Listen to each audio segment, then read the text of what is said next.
प्रतिज्ञा करती हूँ कि मैं जाति संप्रदाय क्षेत्र वर्ग अथवा भाषा का भेदभाव किए बिना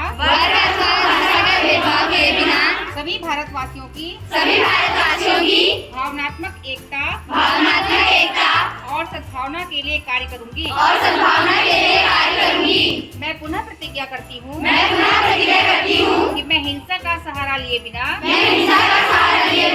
सभी प्रकार के मतभेद बातचीत और संवैधानिक माध्यमों से सुलझाऊंगी। जय हिंद।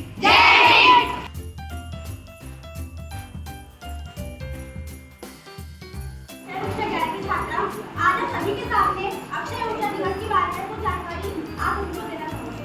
माननीय प्रधानाचार्य महोदय, शिक्षकगण एवं मेरी प्यारी बहन, जैसा कि आप सभी जानते हैं कि आज हम अक्षय ऊर्जा दिवस मनाने के लिए यहाँ पर एकत्रित हुए हैं। भारतीय अक्षय ऊर्जा दिवस प्रतिवर्ष 20 अगस्त को मनाया जाता है। इस दिवस का मुख्य उद्देश्य जनता में अक्षय ऊर्जा के महत्व के प्रति जागरूकता बढ़ाना और इसके उपयोग को प्रोत्साहित करना है।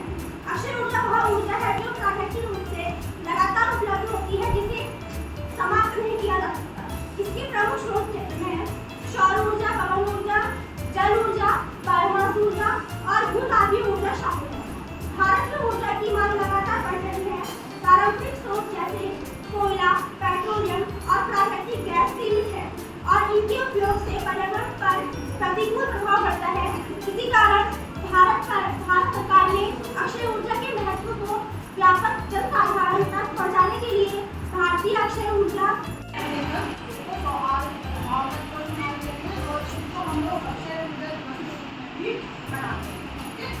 भारत में हमारे अक्षय ऊर्जा दिवस का क्या बनाने का कि हमें जागरूकता बढ़ानी है कि हम ऊर्जा का कैसे संरक्षण करें और इसको हर साल 20 अगस्त को मनाया जाता है और भारतीय अक्षय ऊर्जा दिवस के रूप में इसको मनाते हैं। सबसे पहले पूर्व प्रधानमंत्री राजीव गांधी की जयंती है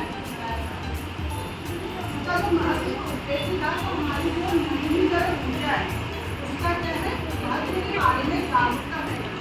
अब नवीनीकरण ऊर्जा क्या होती है जो कि प्राकृतिक स्रोतों से हमें मिलती है और एक समय के बाद खुद भी क्या जाती है अपना वो भर देती है अपने को पूरा कर देती है। जैसे उसमें आता है हमारा सौर ऊर्जा आ गया, आपने सोलर एनर्जी प्लांट से क्योंकि आजकल सबसे छतों में लगे हैं ना, तो वो एक आप उसको यूटिलाइज कर रहे हो और दोबारा क्या हो जाएंगे पूरा मिल देते हैं, दोबारा उसको क्या कर देते हैं भर देते हैं। जैसे पवन ऊर्जा है, हमारे बड़े बड़े अपने पवन शक्ति लगी है, तो हमारी जब एक समय के बाद आप दोबारा क्या होते हैं उसको यूटिलाइज कर सकते हैं। फिर आता है जल ऊर्जा आती है, तो यह ऊर्जा क्या होती है आपके एक समय के बाद पुनः आप इसको यूज कर सकते हो कि ये आपकी कभी खत्म नहीं होती है। इनको हम कहते हैं नवीनीकरण ऊर्जा। तो इस ऊर्जा से हम एक स्वच्छ और टिकाऊ